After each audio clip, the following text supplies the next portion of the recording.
तो फिलहाल फ्रंट से शुरुआत करते हैं। ये जो देख रहे हैं हल्के से आवाज़ के साथ डीजल इंजन है। सबसे बेस्ट चीज़ जो मुझे ये लगा कि अब इसके DRL क्रेटा से थोड़ा बेहतर और स्लीक डिज़ाइन से बनाए हैं। तो थोड़ा सा खटकता था, वहीं पर जितनी भी कमी पेशी थी उसे अब पूरा कर दिए गए हैं। सेंटर में DRL का सेटअप है और मेन जो इसका सेंटर टच है ना, वो पियानो ब्लैक टच में दिया हुआ है, जो मैं आपको समझाने की कोशिश करता हूँ। जैसे यहाँ पर देख रहे होंगे तो ये पियानो ब्लैक टच है, ये सिंपल है, ये पियानो ब्लैक टच है। तो एक लेयर छोड़ के एग्जांपल के तौर पे समझ लीजिए कि पियानो ब्लैक टच के कारण ये थोड़ा सा ग्रिल अच्छा बोल्ड लगता है। वहीं पर जैसे ये देख रहे होंगे तो पूरी तरीके से पियानो ब्लैक टच में रखा गया है। हेडलैम्प काफ़ी ज़्यादा गजब प्रोजेक्शन के साथ है and it is on the best वर्च।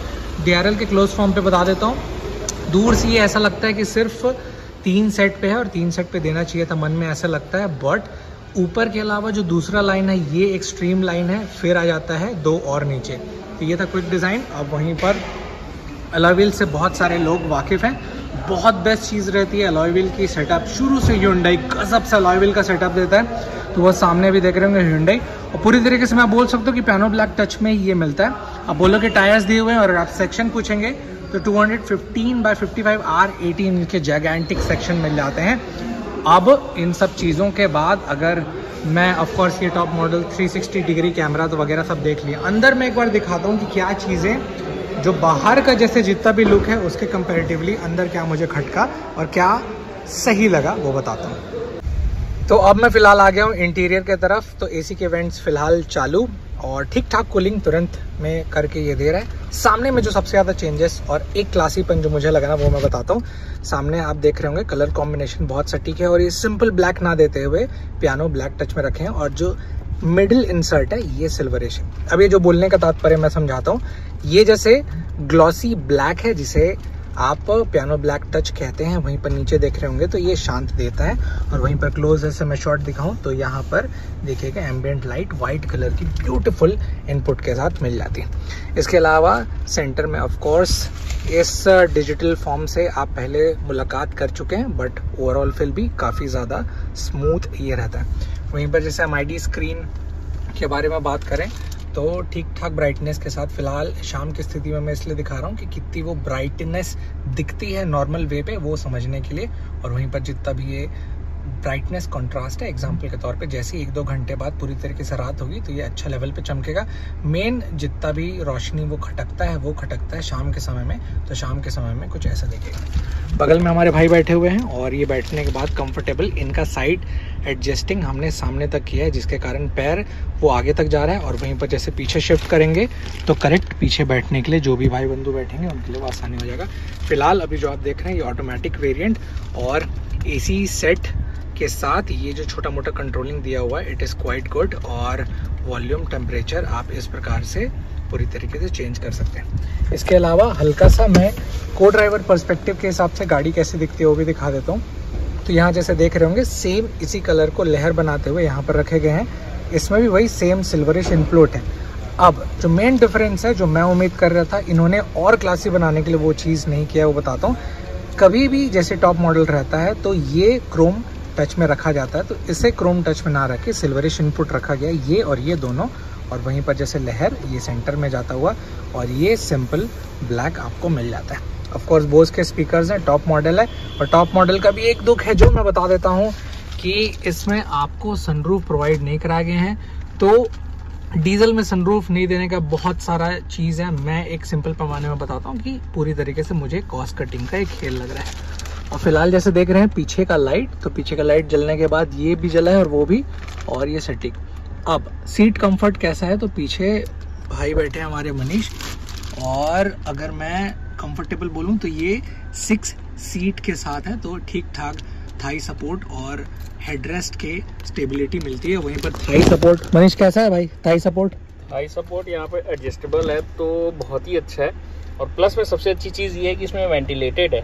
फ्रंट वाली सीटें तो मिलती थी लेकिन अब यहाँ पर पैसेंजर सीट भी वेंटिलेटेड है, तो बहुत ही मज़ा आता है। और स्पेशली ये जो हेडरेस्ट है ना, ये तो ज़रूर से ना एक बार अगर आप चाहोगे ना चेकआउट करना, बिकॉज ये अगर आप ना लॉन्ग ड्राइव पे जाते हो तो अगर आप सो भी जाते हो तो इधर उधर मुंडी आपकी नहीं गिरती है, तो ये अच्छा है। ये मुझे बहुत अच्छा लगा इसमें। तो ये है कि अब पीछे भी इसमें पोर्स दिए हुए हैं सीट के, जैसे क्लोज मैं टच दिखाता हूँ। और वहीं पर एट लास्ट जो है आपका लास्ट में सीट 2 लोग के लिए बैठने के व्यवस्थित रूप से। अगर आप हाइटेड हैं तो थोड़ा सा दिक्कत जाएगा, पर अगर आप हाइटेड नहीं है तो I think you will be fit comfortably. तो ये था क्विक इंटीरियर का मेन पूरा सेटिंग लुक। मैं भी साथ ही साथ जो को ड्राइवर पे बैठा हूँ वो भी बता दे रहा हूँ। ठीक ठाक स्पेस सेटिंग पीछे के गैप के बाद मिल जा रहा है, तो एक कंफर्टेबल अच्छी गाड़ी वाला वाइब फील हो रहा है। तो बताइए ये नया अपडेशन कुछ जो क्रेटा से हल्का चेंज करके बेहतर करने की कोशिश करी है, साथ ही साथ फ्रंट भी जो बेहतर किए वो कितना बेहतर आपको लगा। अल्काज़ार में टॉप मॉडल पे पीछे एसी के वेंट्स की सुविधा कुछ इस प्रकार से है और इस प्रकार के अब चार्जिंग की व्यवस्था कराई गई है। और वहीं पर जैसे मैं 5 फुट 10 इंच के बाद ठीक ठाक बैठा हूँ तो इतना लेग स्पेस मिल रहा है जो कि बहुत ही ज़्यादा बेहतर है। लेग स्पेस के बारे में बता देता हूँ। तो फिलहाल यहाँ जो है ये थोड़ा सा छुपा हुआ दिख रहा है, तो यहाँ बता देता हूँ। तो यहाँ पर आप देख रहे होंगे कि अब इसमें जो थाई सपोर्ट है इसमें आप ऊपर उठा के इसे सफिशिएंट थाई की मजबूती दे सकते हैं। और वहीं पर बेस्ट पार्ट ये भी लगा कि अब छोटे छोटे पोर्स दिख रहे होंगे ना, तो इसका मतलब ये कि अब पीछे भी एसी के जो पोर्स थ्रू हमें चाहिए थे वो मिल गया। तो अब ऐसा नहीं है कि सिर्फ वेंटिलेटेड सीट सामने हुआ करते थे, पीछे भी अब दिया गया है, जो कि एक बेस्ट पार्ट मुझे लगा। और फिलहाल ये इतनी बड़ी चमकदार रोशनी आप देख रहे हैं ये इसका है। बट डीजल का एक दुख की बात कि इसके टॉप मॉडल पे भी सनरूफ नहीं प्रोवाइड कराया गया, जो थोड़ा सा ड्रॉबैक हो सकता है, बट फिर भी बेस्ट पार्ट। ये मॉडल थोड़ा सा क्लासी लगता है क्योंकि पीछे मिडिल रो पे सीट्स नहीं दिए हुए हैं, जिसके कारण पूरी तरीके से ये एक अच्छा कैप्टन सीट वाला फील देता है। और पीछे लोगों के पार होने के लिए कुछ यहाँ पर व्यवस्था है। वहीं पर पीछे जैसे बैठते हैं तो ठीक ठाक कंफर्ट के साथ मुझे कुछ ऐसा मिल जाता है, जो मैं अभी आपको प्रैक्टिकल करके बता रहा हूँ। तो समझ लीजिए एक सीट फोल्ड है और फोल्ड करने के बाद सबसे पहले मैं उठा, उठने के बाद देखिएगा पैर मेरा यहाँ पर अपने रूप से व्यवस्थित है। पीछे जैसे मैं क्रॉस गया तो ये मैं पीछे आ गया, पीछे गया तो 5 फुट 10 इंच, तो ऑफकोर्स ये एक सीट तो क्रॉस होगा। अब 6 सीटर 7 सीटर का मैं चीज़ बता देता हूँ। फिलहाल 7 सीटर के टर्म के हिसाब से ये पूरी तरीके से ब्लॉक हो जाता, मैं पार नहीं कर पाता। पर वहीं पर इसका ये फ़ायदा हो गया है कि अब एक भले मेरा जो पैर है वो थोड़ा सा दबा दबा यहाँ पर फील हो रहा होगा, पर वहीं पर जैसे ये वाला भी देख रहे होंगे तो मैं आराम से हल्का सा पैर निकाल सकता हूँ। तो दूसरे जो भाई बंधु रहेंगे उनके लिए भी यही व्यवस्था होगी। पीछे कुछ इस प्रकार के लैंप दिए हुए हैं जो कि गुड, और दोनों साइड थोड़ी सी रोशनी कम है, बट कुछ इस प्रकार के आपको एसी के वेंट्स दोनों तरफ मिल जाएंगे, जिसमें एक साइड यहाँ पर जैसे कंट्रोलिंग नहीं दिया हुआ है, पर वहीं पर जैसे देख रहे होंगे तो यहाँ पर आपको नॉब कंट्रोलिंग के दिए हुए हैं। और पीछे से कुछ कैसा दिखता है तो वो कुछ इस प्रकार से दिखता है। ये वाले जो भाग हैं इसे एडप्ट किए गए हैं, जिसके कारण ये लाइन थोड़ा सा अट्रैक्टिव लगता है। So this is attractive part. फिलहाल 14.99 से शुरू है और ये जो आप देख रहे हैं ये टॉप मॉडल।